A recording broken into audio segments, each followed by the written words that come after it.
Hello everyone and welcome to a new series in my YouTube channel. In this series, I'm trying to give you a complete and detailed game recap of the games that I play in classical chess over the board. And I think it's going to be a lot of interesting stuff for you guys to see my thought process during each of these games. I will also try to talk about the other aspects of the game, like what went through my mind for the opening preparation, what was the psychological aspects of each game, and I will just basically try to run you through my whole thought process in every aspect of the game. And I think it's going to be a fun content. So please let me know in the comments how you like this and how I can improve it. And make sure to like the video and subscribe to the channel. It will really help me a lot. Anyways, so now I'm going to cover the game that I played in the first round of the Ottawa December Open.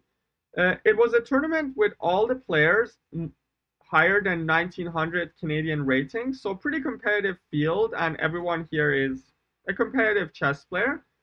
And in the first round, I was facing a low-rated player who was a 10-year-old kid. His name was Ryan Ju. He's from Toronto.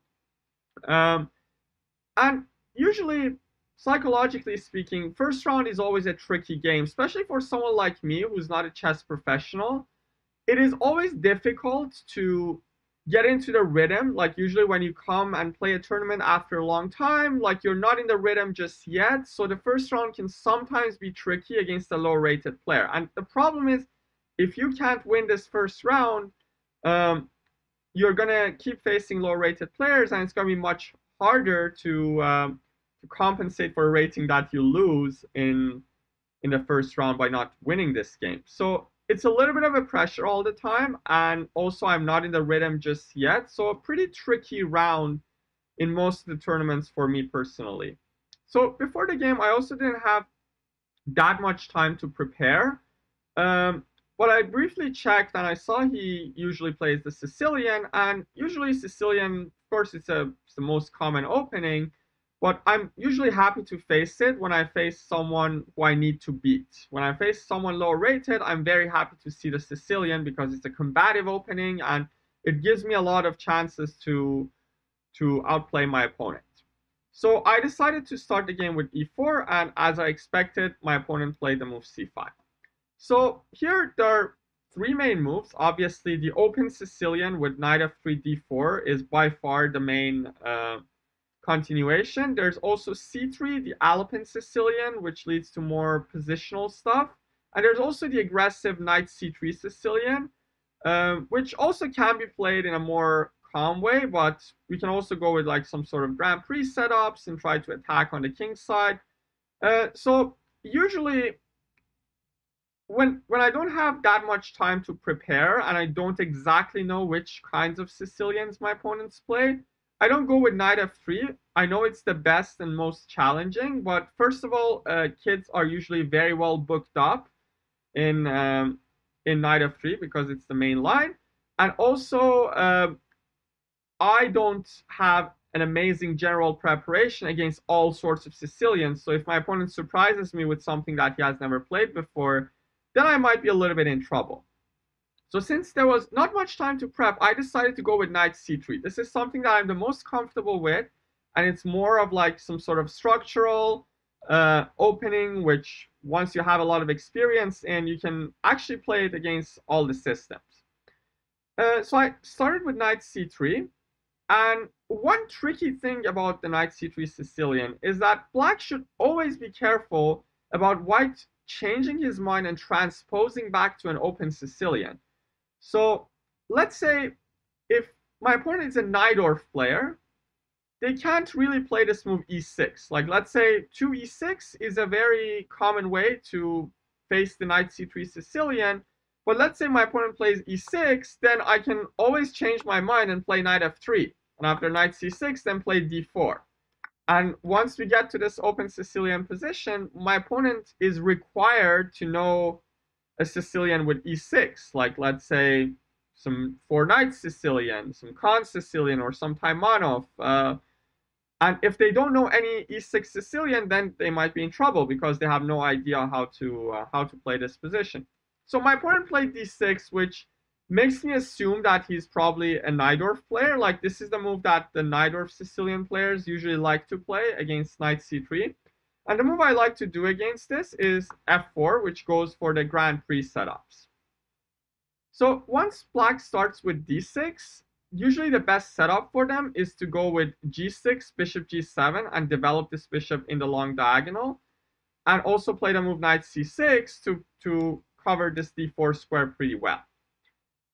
So one move order that can lead to this, and I want to show you a common mistake that two of my opponents made, is to start with g6, and after knight f3, bishop g7, bishop c4, they play the move knight c6. And here we actually transpose to what happened in the game. But a common mistake that two of my opponents made, like I played this many times, this knight f3, bishop c4 castle setups, and my opponents, two of my very strong opponents, by the way, like over 2100 FIDE opponents, made a big mistake by playing the move e6. And again, this shows that knight c3 Sicilian can sometimes be really tricky because, again, I can transpose into an open Sicilian with a move d4. After cd4, knight d4, a6, bishop e3, white is much better. And the reason is black is kind of stuck in an open Sicilian where they mixed up the plans. Like, they put this bishop on g7, which looks like a dragon, but in dragon you usually have the pawn on e7 guarding this pawn on d6. And all of a sudden, this pawn on d6 is a huge weakness. And with a pawn on e6, it's sometimes not easy to develop the knight to f6 either. They have to go knight e7, which lets me start attacking with moves like h4, h5, and put more pressure on the king's side. So my opponent chose the right order this game. He started with knight c6. Of course, you can start with g6 too, but you need to play knight c6 before going e6.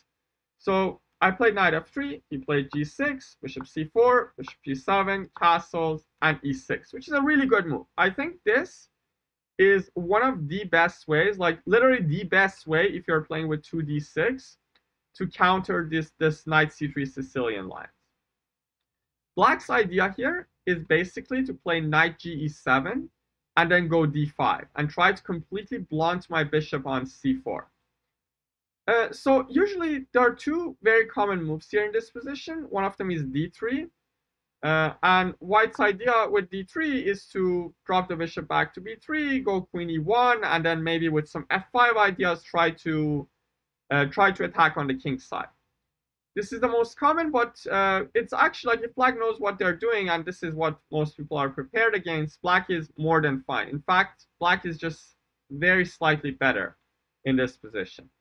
So I have this very interesting sacrifice that I like to play in this position. I played it many times. And if I'm not mistaken, I strongly believe that I have like 100% score from this position in classical games. And the sacrifice is the move d4. Looks a little bit weird at the start, like I'm putting the pawn on a square which is attacked by 3 different pieces. But we'll see that black has 2 recaptures and how I will counter both of them. So my opponent chose the wrong recapture, which already gives me a significant advantage. He played the move knight takes d4, which looks very normal, by the way. Like, my opponent's idea is that if I take the knight now, he will take with a bishop, and they will effectively be up a pawn without ruining their pawn structure. So first, let me tell you the correct move. The correct move is to play c takes d4, but here, white will win the pawn back. White will play knight b5. And the idea is that black cannot defend the pawn because the other pawn on d6 is going to hang with check. So there are 2 good ways for black to play this. One way is to play knight ge7. So very important thing for white here again. I can't take the pawn just yet. I mean, I can, but it's not great because black will play d5 and break my center. And all of a sudden, if I, let's say, take, they go d5, I trade these pawns and drop the bishop back, black will get some very nice squares for his pieces on f5 and g4, and black is more than fine here. So a very important move for white here is to play the move bishop to b3 first. And the idea is to meet the move d5 with e5 now, and then recuperate the pawn on d4. So the line usually goes castles, knight b takes d4, and a very key move that black should know here is the move knight to a5. If black doesn't play knight a5, white will be able to go c3, bishop c2, and the bishop on c2 really contributes to the attack with a move like f5. But with knight a5, black gets the bishop pair. In return, white will have some sort of space advantage with some attacking prospects, and the game is dynamically equal. And another way that black can play here, which is a really good but counterintuitive way, is to start with a6. I take the pawn, they trade the knights, and now they put the knight on f6, which looks a little bit counterintuitive, blocking the bishop on g7. But the point is, now my center is a little bit shaky, and it's not so easy to defend these pawns in the center, with d5 also coming. And after a move like f5, takes, and e5, game is still equal, but very dynamic. Black has a big center, and white has some sort of attack on the king side, probably, with a strong bishop on c4. Will be a fun game to play. So this is the best way that black can play. But my opponent took this pawn on d4 with the knight, which is already a start for going into a disaster. It happened in a lot of games for me where my opponents took on d4 with the knight, and it just lost the game in less than 15 moves. I will show you how. So I start with a move bishop e3, and my threat is to simply win the pawn back with interest. Like, I will win the pawn back, and now the pawn on d6 is going to be weak, and once these bishops get traded, there are going to be weak dark squares around the king side. So one thing that you might ask is, what if black simply takes the knight? If black takes the knight, I take with a queen, knight e7. So it looks like black is fine. Black is trying to get castled, and he's going to be up a pawn. But I have this insane move f5. And this unleashes the strong bishop on c4 and also the rook and queen battery on the f file. And if black tries to take the pawn after g4, they're losing a piece on f5. Like, there's just so much pressure down the f file. And if bishop e6, I can trade the bishops and go queen f7 check and win the bishop on g7.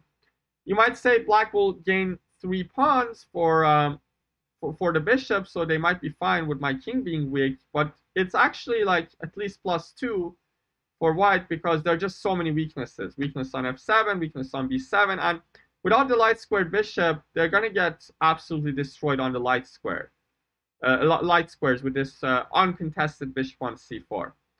So this is the problem with knight takes f3. I think the most tricky move that black can play is the move queen b6, which I faced once against Karina D'Souza in an annex tournament.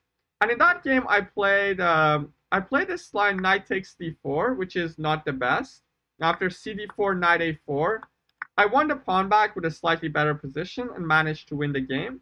But there's one insane theoretical line that I learned after that game that white can play, which gives a bigger advantage, and that's the move e5. Now, if black tries to take this pawn on b2 after knight e4, d6 square is just too weak, and white has a decisive advantage. And therefore, they have to take this first and go d5. And it leads to some insane theoretical line, which I can briefly show. I give a check, I go b4, trying to exploit the pin.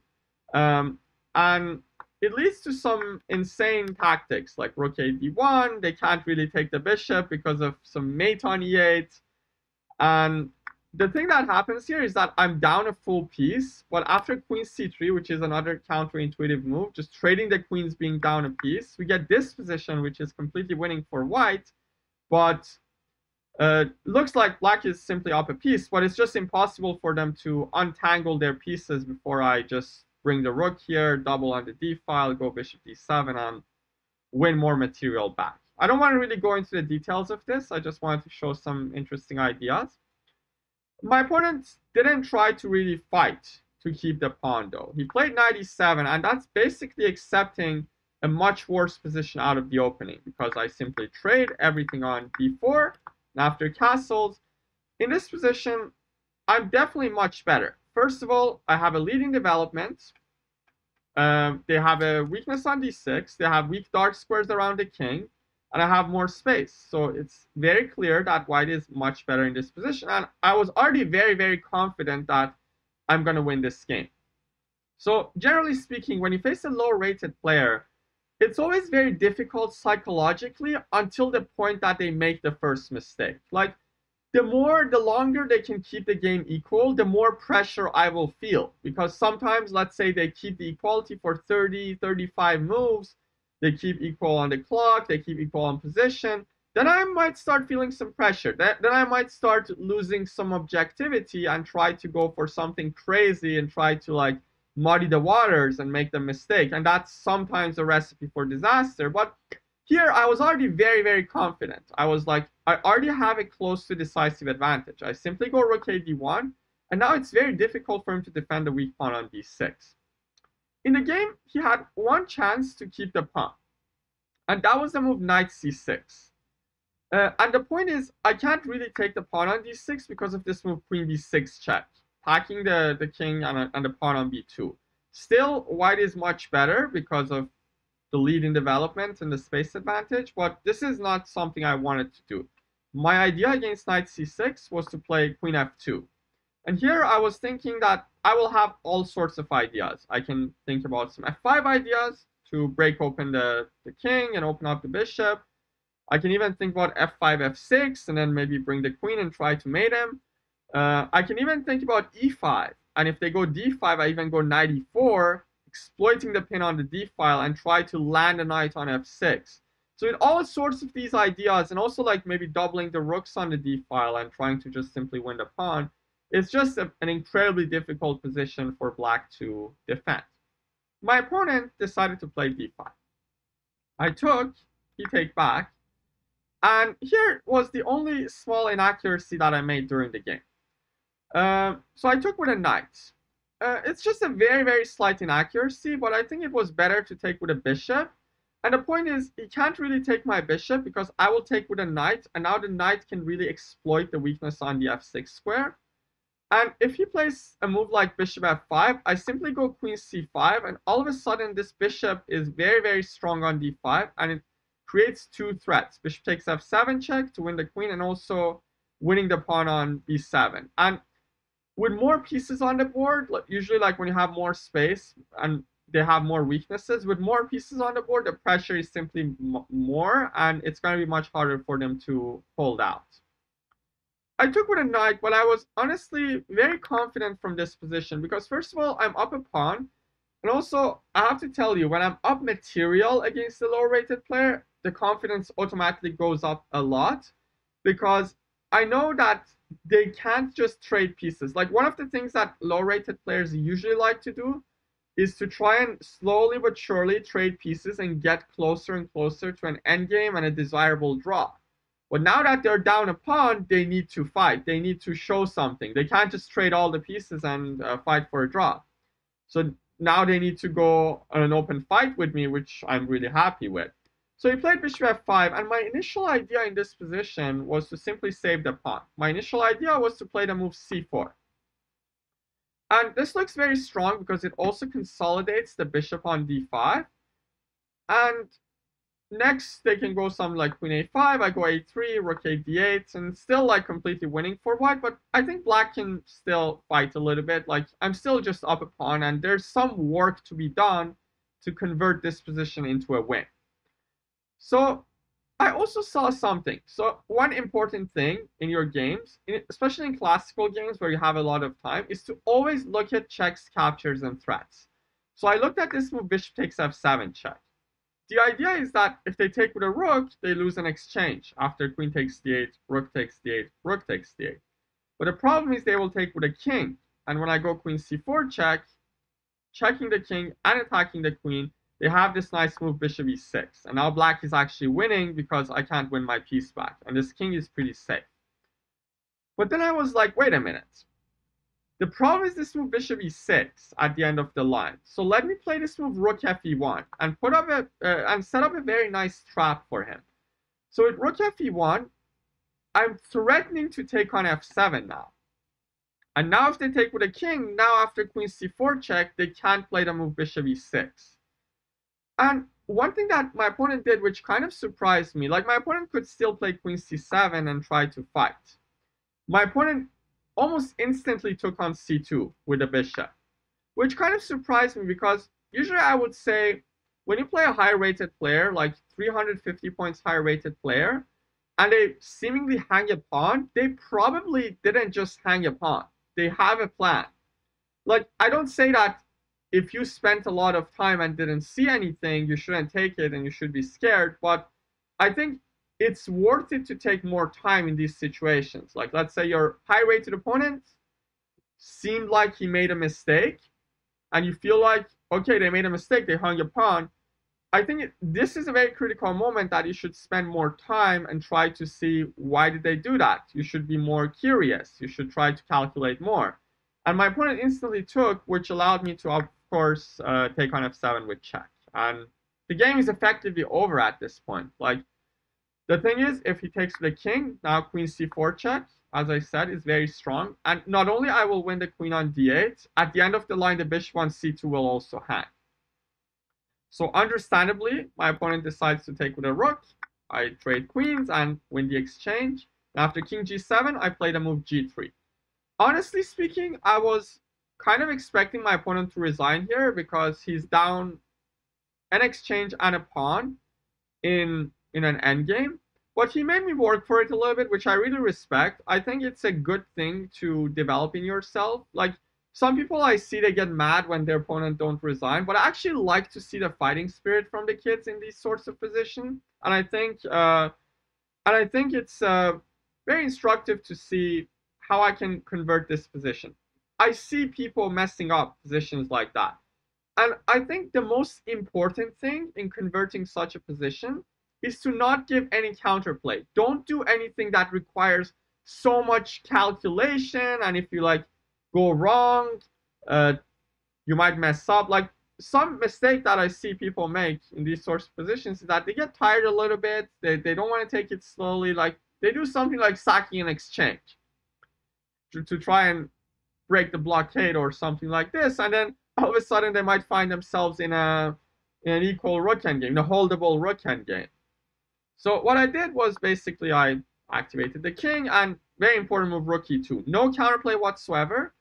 Don't let him attack my pawns. So I can effectively go a3, king e3, and the rook just defends all the pawns, and I have two solid pawn chains. So my opponent does have zero counterplay.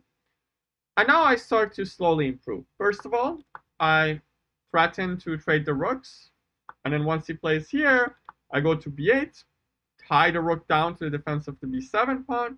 He doesn't really want to push it because that will weaken the a6 pawn.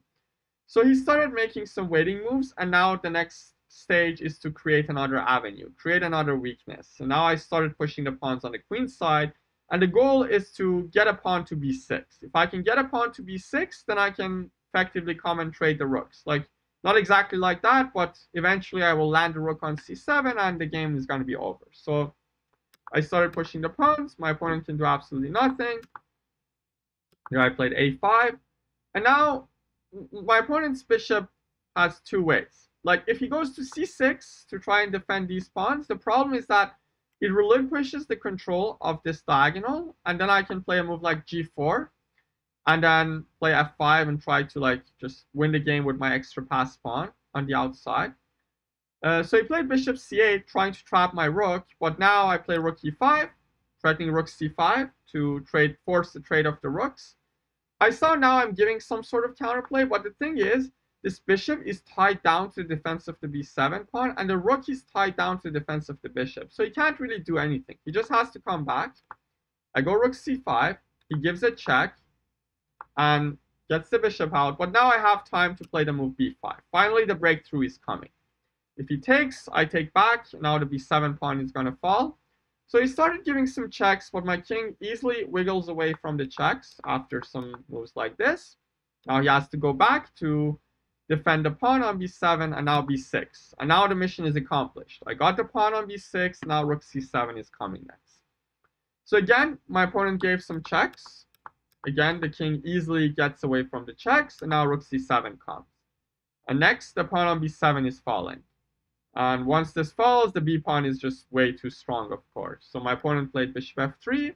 I traded the rooks, and king d4, king c6, and now I played the move rook h8. And now my opponent resigned the game because even though he can go like king b5 and try to win this pawn on a5, but I simply go king c5, and first of all, this a pawn is not going anywhere. It's just way too slow, and the rook can easily control it. And also, I can easily come and try and win this pawn, or even create another passer on the on the king side. And it's going to be a pretty easy win. With my opponent having no rooks, this is going to be pretty simple to win. So after rook h8, my opponent resigned the game, and I actually won a game pretty fast. Like, I think it took like 1.5 hours. And it was funny that I stayed at the playing venue, and I was watching some games, waiting for my friend's game to finish. And for the next 2 hours, no other game finished in our section, which was pretty impressive on my side. Like, I managed to finish the game pretty fast, pretty comfortable in the first round, and that gave me a lot of confidence. Like, usually when you win a game like this in the first round without facing any issues, without being in any sort of trouble or challenge, it gives you some sort of motivation and confidence in the first place, and also it will preserve your energy for the next round. So I was already off to a good start, and I was very happy with this game. I don't think I made any sort of mistakes, but of course, a huge advantage and a very comfortable position that I got out of the opening around here also really helped me for the moves to flow easier, and for me not to be able to not to have to find some insane moves during this game. So I won the first round. Hopefully you guys enjoyed the recap. In this round, I tried to emphasize more on the opening part a little bit, because the main core of the game was not that rich, I would say. The game was effectively decided out of the opening. So I provided a little bit more opening content in this game, but the next games are going to be a little bit more different, and I will focus more on the middle game. So make sure, if you like this video, it's going to be a great support for me and my YouTube channel. So make sure to smash that like button, subscribe to the YouTube channel, and turn on the notification bell to be notified for the future recaps. I will try to post one recap every day. So hopefully we can finish this tournament in the next 5 days, like until the end of this week. So once I play the next tournament, I can give you more recaps for the newer tournaments. And I promise you the next games will be more interesting. I'll be happy to receive your comments in the comment section down below. And hopefully I will see you guys soon for the next recaps. Thank you so much. Really appreciate it.